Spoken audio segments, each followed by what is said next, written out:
So I'm going to dive right in as per usual. And the theme for today, at least where I'm going to start off from, is life isn't what you thought it was going to be when you were in your 20s or even in your teens. I'm going to preface this by saying that I've been under the weather the last couple of days, so I'm a little bit more sensitive and vulnerable than normal. However, the way that this podcast seems to be rolling is that as the inspiration comes in, I fly off the cuff and see where it takes me. So I think there's nothing wrong with being in a slightly more vulnerable place. Maybe that lends itself to greater authenticity. So I'm going to dive in. Thanks for joining me. So when you're not well and you're lying in bed for days, there's a lot of time to reflect. There's a lot of time to kind of sit with ourselves. And I think that's something that our culture is not necessarily always so good at doing. Although since 2020, maybe there's a little bit of a greater capacity for it because we actually had to stop. And when you stop and you slow down, there's an element of being forced to look at ourselves, whether we want to or not, and whether it's comfortable or not, which most of the time it's not.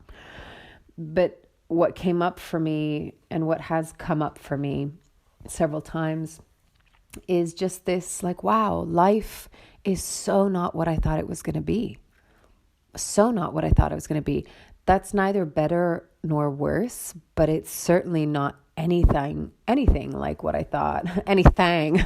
Get my southern drawl on here.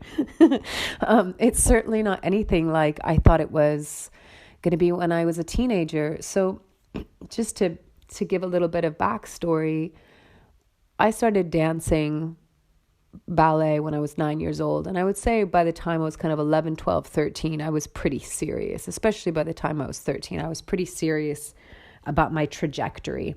I knew that I was going to graduate high school in 3 years instead of 4. So I had to cram 2 years into one at the end. I knew the companies that I wanted to go into. And so I had a very, very clear trajectory.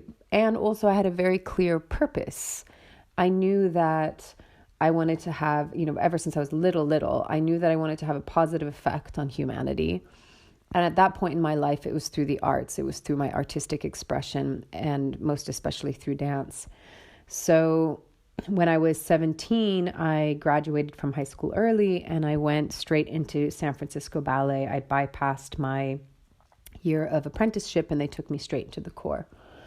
So like everything was really going according to plan. And it was amazing. And yet like a tremendous amount of pressure. I could talk about my whole like story and it would take me hours. So I'm going to try and make this as succinct as possible.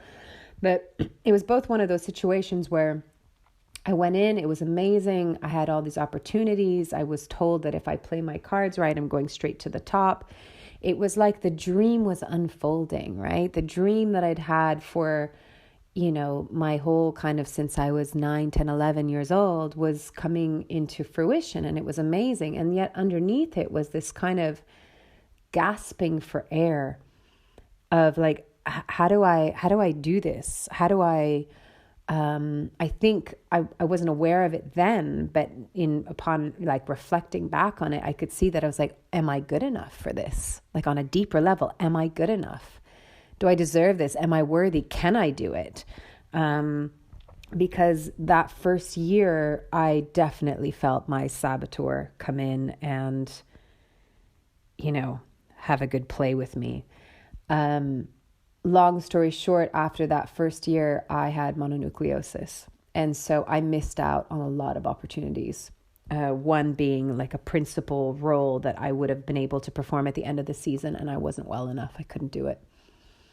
I didn't have the power. And so that was a huge disappointment, not just for me, but I could literally see the disappointment in my director's face at that time. And so it's like, oh, the dream is kind of crumbling, right? The facade or whatever you want to call it is fading a little bit. And from that point forward, I had a lot of challenges kind of over the 4 years that I was with the San Francisco Ballet. I was sick. I was out. The lights were out for about 6 months. And I remember the day that they turned back on it literally like I was Sleeping Beauty, although there was no prince that woke me up. It was just one day the lights came on and I was like, oh, wow, okay, I'm back in the world again. And I regained my strength and I came back and, I did well.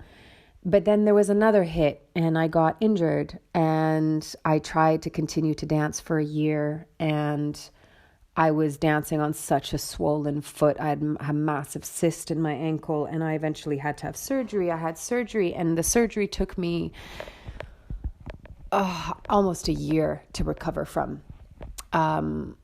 I just wasn't recovering. And again, I tried to come back. I would come back strong at first. And, I was given opportunities, again, these amazing opportunities to perform these great roles from these great choreographers. And the dream was coming back alive again.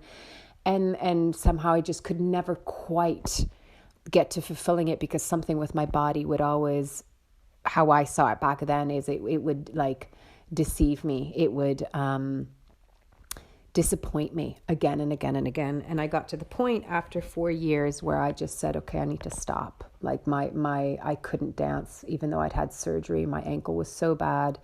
I was just having pain walking down the street. I just was like, okay, I'm going to take a year off. And a year turned into 5 years. And within that time, I started choreographing and teaching and acting and started my spiritual practice and grew as a person. When I left San Francisco Ballet, that had been such a huge part of my identity for so long that I remember it was the first summer I'd had off since I was maybe 9 or 10 years old. And I was sitting outside reading a lot. I was reading a lot of books on Buddhism. I was reading a lot of books on acting, which for me was also like very cathartic and very therapeutic because a lot of it is very there's a lot of self-inquiry that even goes into acting. And I remember sitting at the front of my house, getting a tan for the first time, not the first time, but like allowed to get a tan because if you're a ballet dancer, not meant to get a tan. So I was getting a tan. I had my flat little belly, out in the sun, reading my book. And I remember my neighbor, the husband and, father of two teenagers used to give me like the most awful looks. Like, you're just the most lazy mother cracker, just sitting all day reading books. I'm like, you have no idea. Don't judge a book by its cover. No pun intended. Do not, don't judge me because you have no idea how I've just like, this is the first summer that I've had off in, 10 years. So I really delved into myself and it was the first time that I had to really ask myself this question of who am I without the identity of being a dancer?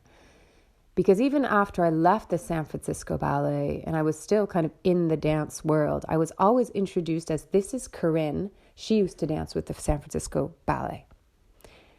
This is Corinne. She was, a dancer with the San Francisco Ballet. Every single time. And I was like, well, but who's just Corinne? Like, who's just Corinne? Like, can I just be Corinne? And I know that was a lovely accolade or whatever you want to call it. People, ooh and ah. I mean, even, now I'm 40, so almost 20 years later, if I say it, people are like, ooh, wow. And I have to take credit for like, okay, yeah, that was an amazing achievement.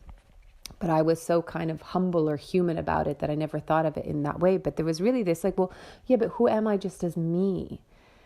Like, never mind if I'm a dancer, never mind if I'm a choreographer, never mind if I'm an actress or a teacher or what, like, who is just Corinne? And so you have this idea of who you think you should be and who you are in relationship to what you do, right? Our society is so heavily, our worth is so heavily measured by what we do, which is, on a side note, why with my daughter, I never say good girl or bad girl, depending on what she does, because I don't want to associate that what she does is who she is. Her worth will always be intact. What she does might have a consequence, might annoy me, might hurt someone, might whatever, but her worth will always be intact. Whereas I feel like we, for the most part, have been taught that you're only as good as what you do, and you're only as good as what you produce, and you're only as worthy and validated as what you achieve out in the world. And that's why when people don't achieve something, they feel depressed. They feel, oh, I'm a piece of shit. So when I had to stop the ballet and I didn't have that identity, and I was trying to really get my career as a choreographer going, and I got opportunities, but I kept on just always meeting a kind of limitation, a wall, whether it was my own, probably primarily my own, or whatever out in the world. Same thing with acting. I had gone traveling. I came back. I got an agent through my teacher, Melinda Bach, at the time. It was all very easy. I don't even think I had to audition. I landed a role right away. There was a lot of fluidity of things coming to me, the choreographic experiences. I got to choreograph alongside some amazing choreographers. I had all of these experiences that were opportunities that were just handed to me. And yet I felt like I kind of failed them in the end. I never got to the fruition of that. I never got famous, right? I never got that level of achievement or that level of recognition, even though people go, wow, you've done so much, you've done this and this, but it's yes, but I'm not known across the world. My name isn't known across, as if that was going to be the thing that validated me. And even though if I go back to when I was a child, the biggest thing I wanted to do was to have a positive effect on humanity. I felt like that had to come through something massive. And, for years, I didn't dance because I felt well, if I'm not dancing or performing or creating something in front of thousands of people, which is what I was used to, well, then it's not worth doing at all. And I really deprived a part of my spirit, because it was I shut a whole part of myself down, because it's go big or don't go at all. And it's no, because this is it. At the end of the day, it's about an expression. And your purpose, your gift is the expression of who you uniquely are. And then you share it with the world. And if they benefit from it, wonderful. If they're moved, inspired, healed through it, amazing. But the whole point is to be in the expression of our unique, authentic self. But in my 20s, to come back to the topic of this, it's in my 20s, I felt like I had to figure my shit out. I thought that by 26, I needed to be famous. I needed to, the financial part would have been nice. I felt as I was getting into my later 20s, I thought, oh my God, it's not happening. It's not happening. It's not happening. And I remember after I had taken the 5 years off, I had gone to New York to retrain as a dancer. Well, I'd started in San Francisco, and then I went to New York, and then I went to Europe. And it's I was looking for the person to discover me. That was the undercurrent, because I had kind of been told something and I took it, unfortunately, without a pinch of salt. And so I had this driving force of somebody's going to discover me. Somebody's going to put me on the map. I was nearing 27, I think, at that point. And I remember it didn't happen. And I got launched into my dark night of the soul. And I will never forget it. I was living in Berlin. It was freezing cold winter. I was on a thin mattress on a floor in an apartment that wasn't really heated. It was still heated by coal. And just thinking I've utterly failed. I had the worst haircut from this woman that just massacred my hair, and I felt so ugly, and I was wearing hats and trying to bobby pin my tufts of hair back, and just thinking, oh my God, I'm at the bottom of the bottom of the bottom, and I failed. And what is there? I had always had this belief in the universe. I'd always had this belief in there's something greater than me, than us, that is guiding me, that is supporting me. And it was the first time in my life where I felt nothing, and I believed in nothing. And I felt like the biggest freaking failure. And it was wow, I'm failing at life. Mind you, I was 27 years old. Now, as a 40-year-old, I'm oh, that's cute. That's sweet. I thought my life was over then. But this is the thing. Is that I think, especially in our society, there's nothing to take away from that. I know people in their 20s that are exactly where I was. And I think it's a normal part. We think in our 20s that we know who we are, and we're discovering. We're discovering ourselves. It's the time to kind of, play and fail and make mistakes and take strides and get it wrong and get it right. And all of these things is actually a huge time of exploration. It's just that unfortunately our culture is like, no, you need to be a millionaire by the time you're 25. You need to be a successful, famous actress, musician, dancer, CEO, whatever it is, that we're meant to have it all before we're 30. And so then we creep up to 30 and we think, oh my God, I've failed. Whereas like the 20s is just the playground. It's we're building the foundation. We're trying to figure out who we are on our own legs. It's kind of like the giraffe when it's born and it's got these like wobbly stick-like, chopstick legs, and it's got to figure out, how do you walk? And, we're individuating from our parents, and we're individuating from our childhood friends and our hometown, and we're going out into the world and we're doing it on our own. And, the idea of needing to figure it out is just preposterous because we're in the process, we're living. But the biggest thing, and I was just having this conversation with my mom, and maybe one day I can get her on here to talk with me, is that we're taught from a very young age that life is like, okay, let me not get ahead of myself. Life is meant to be easy. It's meant to be very linear. We're meant to know exactly where we're going. It's like when you're 4, what are you going to do when you grow up?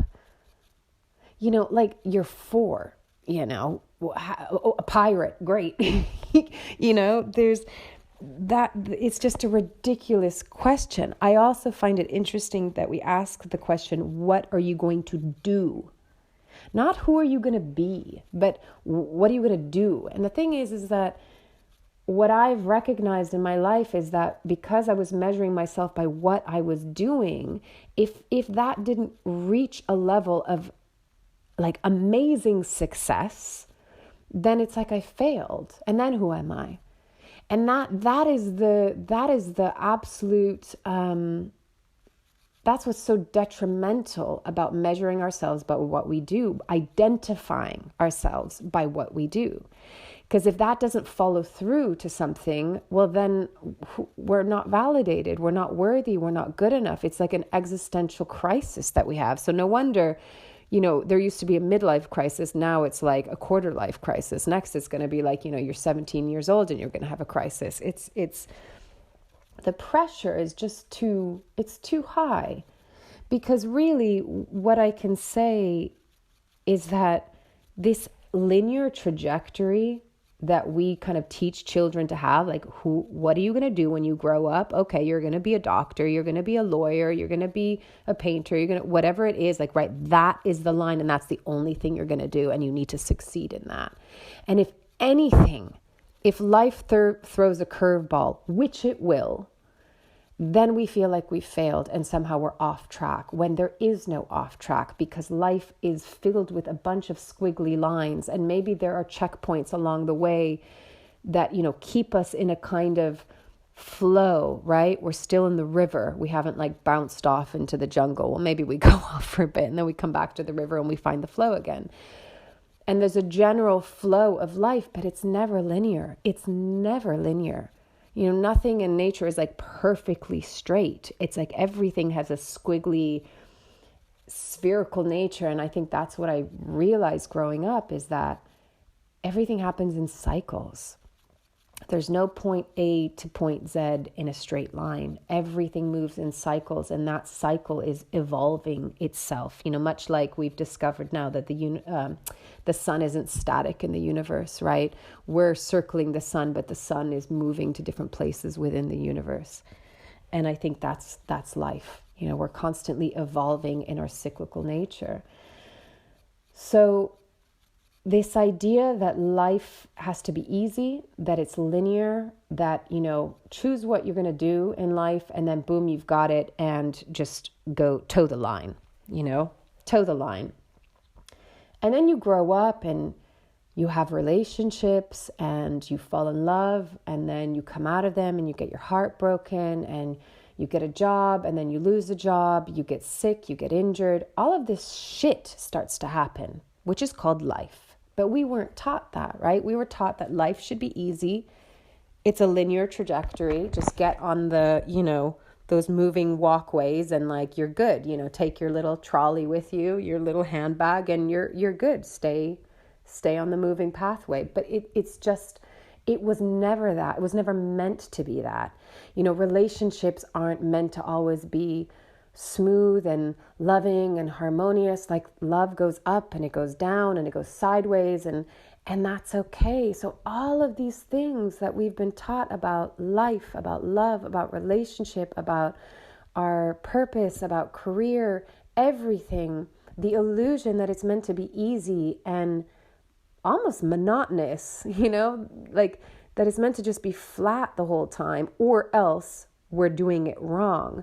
That is the biggest illusion of life ever. Because what I was talking about with my mom is she said, God, I wish I had been told as a kid that like life is going to be full of ups and downs. There's going to be pain. There's going to be suffering. And like that's okay. Because if you're taught that it's always meant to be happy and fine, there's zero resilience for when it's not fine. And it will not be fine because from day to day, life changes. Our inner mood changes. The weather changes, my God.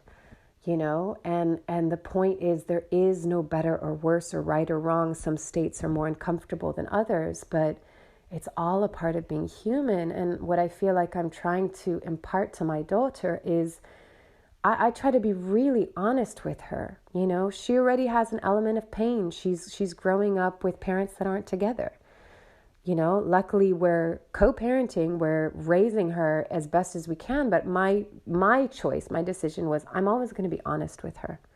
I'm always going to be honest with her. And I'm going to share with her that sometimes things in life are painful and they're sad. And so you learn, how do you grieve? How do you learn to be with the pain with love, with compassion, with empathy? Not how do you toughen up and like put a smile on, No, like you will have a much more genuine smile if you can be with your pain, if you can be with your suffering, with your loss, with your loneliness, with your grief, with your longing, with your desire, whatever it is. If you can be with your human experience, it's going to be okay. Because then it doesn't matter what happens on a day. Maybe you feel lonely. Maybe you feel depressed. Maybe you feel angry. Maybe you feel frustrated. Maybe you feel lethargic. Maybe you feel super excited. You're joyful. There's no attachment and there's no rejection of the experience because it all is just an experience. So going back to the theme of this, that life isn't what I thought it was going to be when I was, a teenager or in my 20s. There have been moments where that's been really confronting of like, wow, I'm 40 and I didn't achieve what I wanted to achieve. But then I think, but wait a second, like what was the original goal? I hate using that word, but what was the original intention? Let me put it that way. I wanted to have a positive effect on people, but I also knew when I was young, I had this vision and this feeling of who I wanted to be as a woman. And a woman that was like, I saw her as this really big, illuminated woman that had so much heart, so much compassion. And I remember in my 20s, I'm like, nah, I'm not there yet because I can feel it. But man, I can also be fiery and feisty and, get angry at things. And I still have my fire, but I definitely have learned more and more over time how to embody that loving, heart-centered woman that I could vision when I was a teenager. I saw her in my mind's eye. I felt what it would be like to be her. And I knew I had to grow into her. But now, as a 40-year-old, like, okay, so I my ballet career didn't go in that direction. My choreographic career didn't go in the direction I thought. My acting career didn't. But if I think about everything that I've done, and I think about what I've experienced, and I think of actually what I've given or inspired to people, or even if it's just one person, if we affect one person by our words, our actions, what we create, how we inspire them, that creates a ripple effect. So I wanted to affect the masses, right? Who's to say that I might not one day, but it might literally be one person. One person feels it, and then they inspire another person, and that person inspires another person, and it has that ripple effect. We are all drops of the ocean. You know, it's felt by one, it's felt by all. So I confronted the disappointment of like, wow, I'm 40 and I didn't achieve what I wanted to achieve. You know, I even wrote a book several years ago and I never finished it. Maybe one day I still will. But, you know, again, that was another like, oh, well, there you go again. You failed, Corinne. But it's like, but what I gained through it. And also it's not about what I do. It's what I experience and who I become through that. And then who I show up as and what do I give back to the world out of that experience. Maybe that's more important than a product, you know, than a production of something. Those are beautiful things. You know, if I can one day do that, that's great. Sorry, folks, technical glitch. I got a phone call. Didn't think I could receive phone calls in the middle of this recording. They're terribly sorry, just by the way, for interrupting. So sorry, my train of thought has gotten broken. But I think where I left off was just that what I recognized is it wasn't so much of what I've done, but what I've experienced and who I've become through that experience and what I now have to offer. And even though I had to confront the disappointment of not having, you know, lived that trajectory, the life that I thought I was going to live, you know, down to everything, down to different aspects of my career, you know, my ideas about relationship, about marriage, just everything that, you know, everything in life almost has this kind of, we're almost programmed to have everything in these neat, tiny, you know, little boxes that are all like, get your ducks in a row, right? Get your ducks in a row and you live a good life. But I feel like that's not what really life is about. Life has many seasons and we weather many storms and, you know, some aspects are sunny, sometimes it monsoons, sometimes there's a hurricane that rushes through, sometimes there's an earthquake, sometimes it's a beautiful, happy, pleasant summer. Some summers there's a shit ton of bugs. So, you know, it's like life is forever a breathing, moving organism. Life is breathing itself. You know, it is a living creature in and of itself. And I think, you know, as I said, even though I had to confront the disappointment, when I could let go of that construct, that paradigm that I need to have it figured out and it needs to look a particular way and it needs to be easy, it's just a hell of a lot. The irony is it's a lot easier. Or it's just, there's kind of a relief. Like, I think there's a relief in getting older in like, I don't need to prove anything anymore. And it's not because I'm over the hill. I think I still got it. I'm not that old. But I don't need to prove anything. I don't need to achieve anything in order to prove that I'm a worthy enough human being of being here. We're all worthy. We all belong here because we were born here. The rest is just, what do we want to experience? And my hope would be, what do we want to offer as a service to humanity through that experience? My wish is for our world and our human collective to actually show up in with the mind frame of, how can I be of service?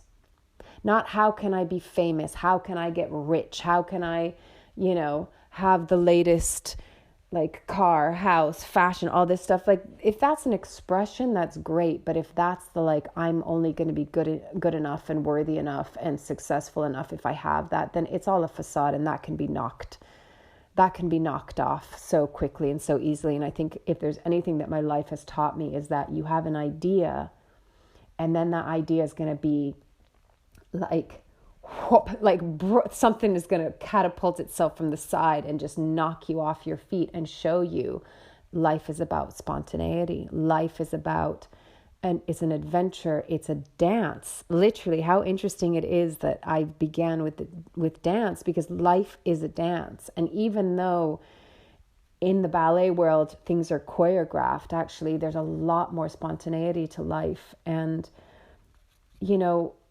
I love what one of my dear, dear friends said to me is like, let life surprise you. You know, like she said this to me about 2 years ago when I went through a big transition. And she's just like, let life surprise you. And like, my God, has it surprised me. And sometimes it's still not like, well, that's not what I thought it was going to be. Oh, I didn't think I was going to end up here or in that situation or what, you know, and it's like, yeah, but let life surprise you. And then what do you do with that? You know, because there's always something to learn, to grow through. I think when we're outside of the construct of I need to know what life is, there's so much more magic that's available because it's the element of the mystical and the mysterious and the unknown, and that's where we get surprised, and it's so beautiful. It's unnerving sometimes. It's confronting for sure. It requires us to be humble and to not have this need to control everything. It can be scary because it's the unknown, but my God, can it be beautiful? And I know that for myself, that when I'm in the anxiety of trying to control my life or, you know, trying to direct it or feel like if it's not happening fast enough or in the way that I want it to be, and I get frustrated, I'm my own worst enemy in those moments. And it's exhausting and it's anxiety ridden and I don't like it. It's not, you know, I'm not doing myself any service in those moments. And the moments where I can just like breathe, like allow, like sometimes just get out of the way, allow it to unfold. Like, what if we could just trust the unfolding of our life and that it will happen in its own way? And yes, we are co-collaborators and co-creators, but we're not in full control of it. And to have the idea that we know what it's going to look like is beautifully and innocently naive of us, you know, and to be prepared for the storm, to know that it's okay if a storm comes through. It doesn't mean that life is over and that we failed. It's like every rock bottom is ground for new life to spring forth from. Those are where we plant the seeds for new growth. Every time I've gone through the dark night of the soul, I've always reemerged wiser, vaster, stronger. You know, it's instead of letting life harden us, like, can we actually let it crack us open so we are softer and ever more powerful because we're coming from a very core, genuine, authentic place within us. We're living from heart, we're living from soul, we're living from the grit of our being, and just allowing. It's like, allow the flower to grow. Tend to the soil. Make sure it gets sun and water, but allow the flower to grow. You cannot force it. It's impossible. And it will grow into whatever shape, form, color as it wants to be. It will live as long as it wants to be. It will take on whatever expression it wants in that lifetime. Let it be. Like, just let it be. I've definitely found a greater comfort in that, you know, and it's a practice. It's a practice every day of like, okay, where am I expecting something? Where am I pushing for something? Can I just come back into that state of just like presence, allowing, be in the experience, be as honest as I can in the experience, be with my humanity in that experience, and let whatever wants to be inspired, that wants to arise from that place, to arise and create itself from that place. And that's, you know, all I think we're ever asked to do in this life is just to be who we truly are. And to be as honest as we can within that. Because if we're not honest within it, we're the ones that suffer, to be honest. No pun intended. Anyway, I could go on, but I'll maybe there'll be a part 2. Yeah, if there's anything I can leave you with, it's just let life surprise you, as my dear, dear friend said to me. Okay, thank you for listening. I'm wishing you all well, sending you love from afar. And until the next time.